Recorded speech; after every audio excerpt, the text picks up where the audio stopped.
No one read the old books anymore. The ancient voices had no resonance in the modern world, the age of absolute equality and freedom, a world of universal democracy in every institution of society, a society finally liberated from the constraints of hierarchy and tradition. Any trace of monarchy, aristocracy, or hierarchy was intrinsically evil because, as everyone had been taught, such forms of government were by nature anti-democratic and anti-egalitarian. Only democracy was legitimate, just, even evangelical, the only true secular religion, the only religion at all. The revolution had been both radical and metaphysical. Equality was not limited to the material world. Equality even applied to men and God. As it was impossible to know if God existed, they said, the people should act in the temporal realm as if God was dead, as if he had been dethroned, as if they had dethroned him. The good people of this utopia recognized that authority in pre-modern times had been based on a dark, primitive mythology, which acted like a cement or a toxic glue to keep people together against their will, and the old rusty clock of the social order ticking.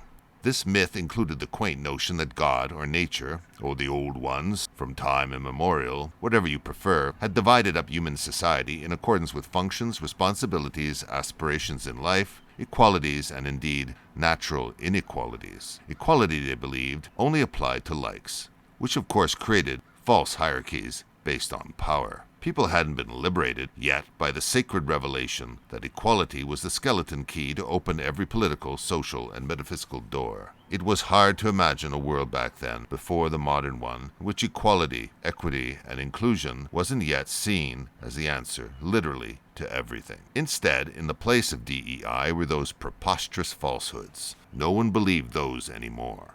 The dusty, some acid-soaked, but invariably neglected volumes were from pre-modern times, from the classical, medieval, Renaissance, and post-Renaissance periods before the modern world, before the expansion of the franchise and the great migrations. The subjects of these neglected texts were art, urbanism, the law, music, philosophy, history, the structure of society, the life of princes and burghers, peasants and saints, and with few exceptions, they were marked by a respect for the way things were in their created status, respect also for the way society was organized and the world was structured. This respect for what they thought was reality, for the inherent principles of the universe, is what separated the pre-democratic from the post-democratic world. Everyone now accepted that authority was bad, or should be exercised only with the general consent, and even so, called on for inspection only on the rarest of occasions, like those mummies of the Inca ancestors, dusted off and patched up for display during designated festivals, and then holed back up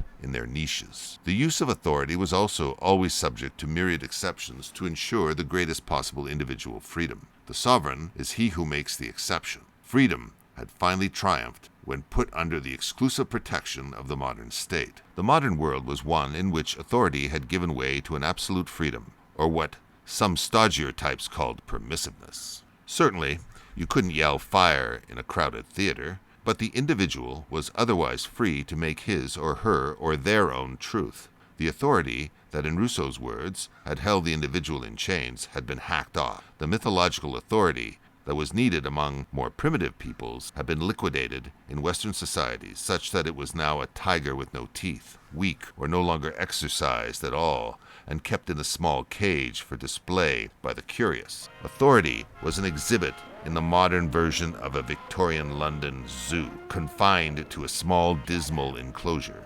Authority had been a humiliating agency, counteracting and repressing the individual's genuine desires and sacred freedom. Now freedom reigned, and utopia was the offering made to every citizen of every Western state, and from there soon to one unified world. But as the people of the land soon realized, although ancient forms of mythological authority were effectively neutered or banned outright, this didn't mean that authority drifted up and dissipated in the upper atmosphere. Authority, even in a society of absolute freedom, doesn't cease to be. It changes and mutates. You could feel it, that new modern authority. But this was for the good this time, instead of evil, they said. The more freedom was promulgated, the more laws were needed to protect it from the reactionaries, and the more police and special agents were deployed to enforce it and monitor those who spoke and wrote against it. Freedom, it turned out, needed a tyrannical government to protect it. Modern people understood this as a natural byproduct of freedom, its effluent, a beneficial waste product like fluoride, and weren't troubled by the meddling of the state in every aspect of their lives. They weren't troubled by this at all. Authority had always entailed inequality and hierarchy, which is why freedom had now replaced it. But, funny thing, a new kind of inequality seemed to take the place of the old kind. Those who perhaps loved freedom even more than most. A new hierarchy of bureaucrats, media, therapists, and corporate elites had formed spontaneously to monitor freedom and to ferret out its enemies, and remind the people to be vigilant, which was the price of freedom, and to report anyone, co-worker, friend, or family member who spoke scary words, or could be a threat to freedom and democracy. For their own good, of course, and for the common good of a free society. Thank goodness for that. It was reassuring to know the government cared. Authority had been seen in the pre-modern era as a positive or good thing with a given purpose, usually some ancestor's idea of what was right, virtuous, with the primary condition of carrying out the social objective of society. It was positive, directing towards the good, and was fundamentally rational. Now, freedom and equality alone would be the guide. Freedom and equality would provide the full spectrum of purpose and the social objective of a free and democratic society. Freedom was a foundational good, and nothing else mattered nearly so much at all. But as always, there were scary things on the horizon. There always seemed to be some new danger, some new crisis, some new emergency.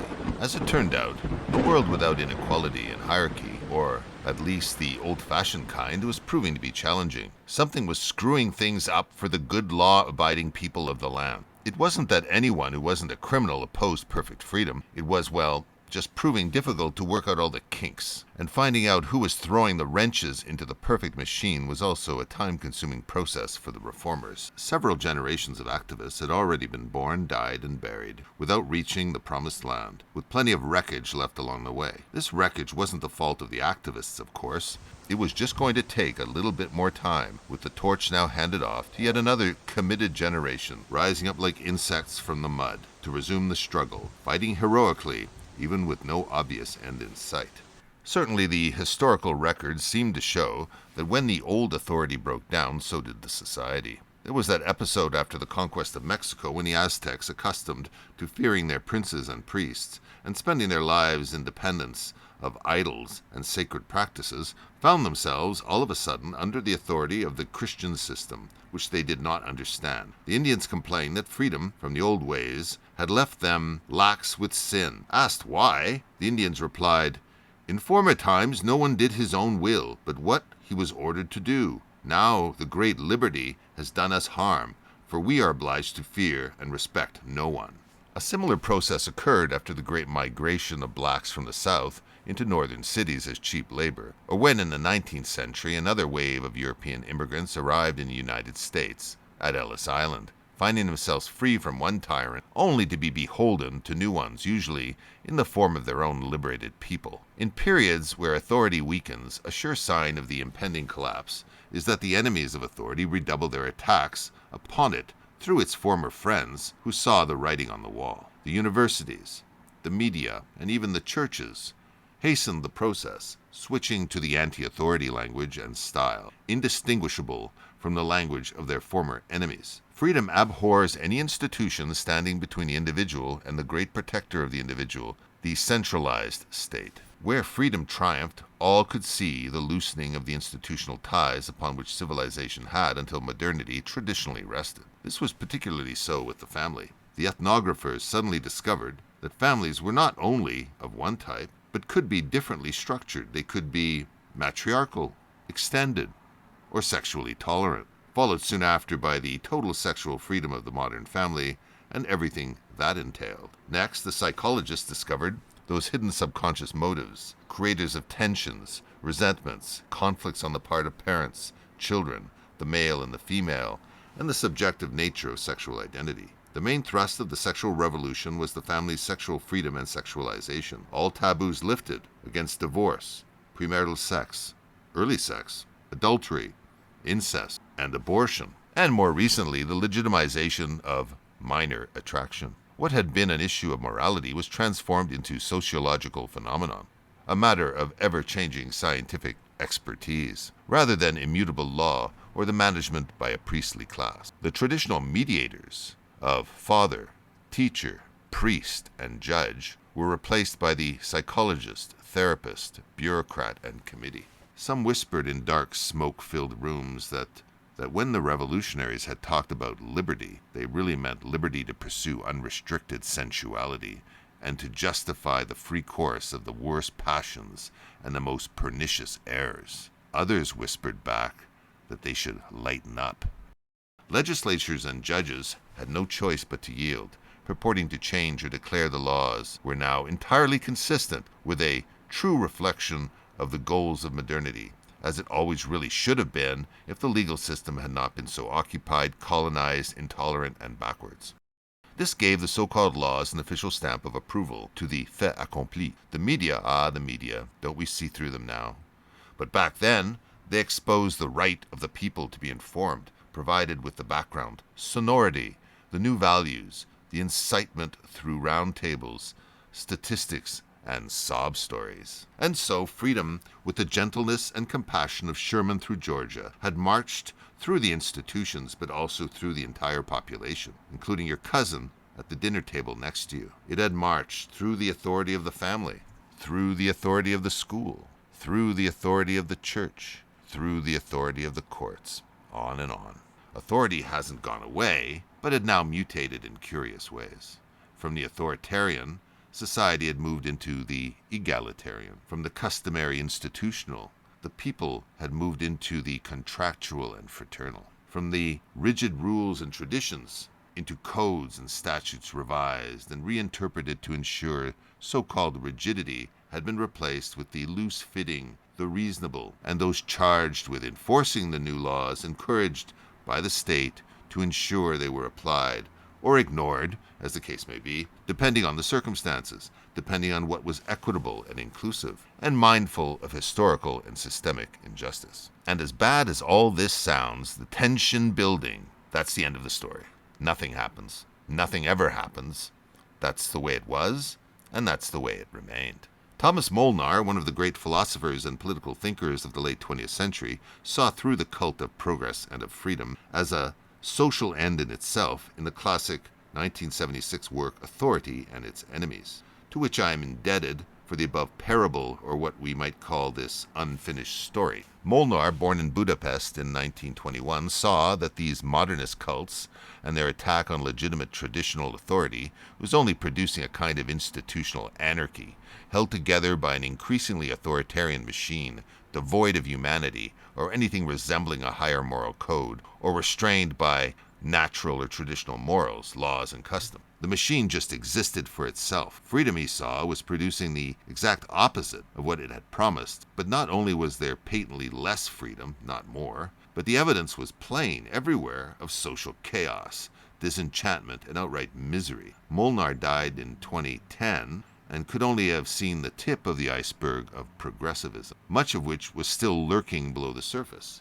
its seemingly unstoppable momentum mostly concealed. Since the age of Trump, COVID, and globalism, in its full panic mode, things have gotten considerably worse, but entirely along the lines Molnar described, with its bleak trajectory apparently unaltered or even unalterable. The key characters in the drama of legitimate authority were the father, in the case of the family, the teacher in the case of the school, the priest in the case of the church, and the judge in the case of the courts. All served under pre-democratic societies as mediating agents, intermediary powers or sources of legitimate authority that serve to shelter and protect the individual, family, and society from the state, or king, or oligarchy as the case may be. Molnar argued that the quest for a utopian universal polity had created the crisis of authority we face in the modern world. What the progressives don't and will never understand is that authority is not just the cement that keeps society together in a brutal Hobbesian way, but depends on a balancing of the true natural inequalities that are inseparable from our humanity and the reality of life in this world. Society depends on the implementation of a value hierarchy, which allows us to rely on each other in the vast give and take of social, material, cultural transactions that make up a happy, resilient society. The alternative is distrust, fear, and even loathing. Molnar concluded that the authoritarianism associated with inequality was far preferable to the totalitarianism, the inevitable consequence of forced equality. Thus, the rational nature of society, which we repeat implies the acceptance of inequality as both natural and a means of preventing a totalitarian steamroller reducing everyone to serfdom, contradicts the premise that all men ought to be equal, for example, own the same amount of property. Absolute freedom works the same way removing the Earth's atmosphere would work. Not very well. Freedom as goal in itself also seems invariably to involve, as we have seen so often in this series, a concentration of power in the central state and the removal of intermediary institutions. In every case, the crisis can be shown to spring from the attempt to eliminate the mediating agent and reduce the space between the source of authority and those supposed to obey it to zero. Father, teacher, priest, and judge see their roles indefinitely weakened. The trend is in each case for the elected committee to take their place, itself to be replaced in fine by the individual's consciousness. The child, the pupil, the believer, the criminal are credited with possessing the best insight into their own motives, as if this were the decisive point, and therefore the only correct judgment on the merits of their acts. In reality, the systematic critique to which the mediating agent is today subjected, and behind him the entire concept of mediation, indicates that the critics reject the notion that there is anything to be mediated. Natural law, divine will, or a body of knowledge. The cult of freedom was not replacing authority. From the teacher, it passed to the most violent and dysfunctional of students. From the father, it passed to the most inexperienced and mentally unstable of children, encouraged by the state to self-create an identity. From the judge, it passed to the most intransigent of criminals, excused for all time from traditional penalties that flowed naturally from a crime committed, like murder or rape or treason, with any punishment now obliged to be justified on some utilitarian grounds, while natural penalties like death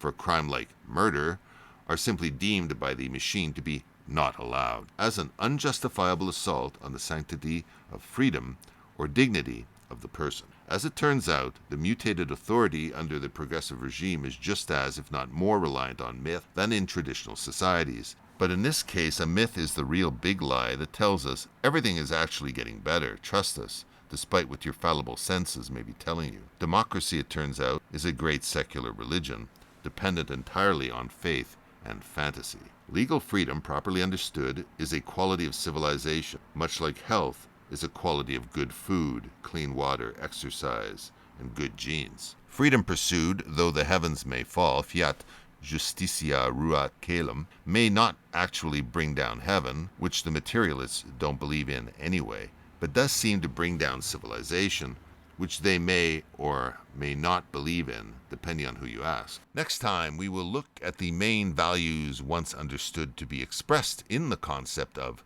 legal freedom, such as those familiar notions of freedom of contract, the right to property, free speech in the press, freedom of association, freedom from want, and the like. And consider how the promise of legal freedom is doing these days. Not very well, as it turns out.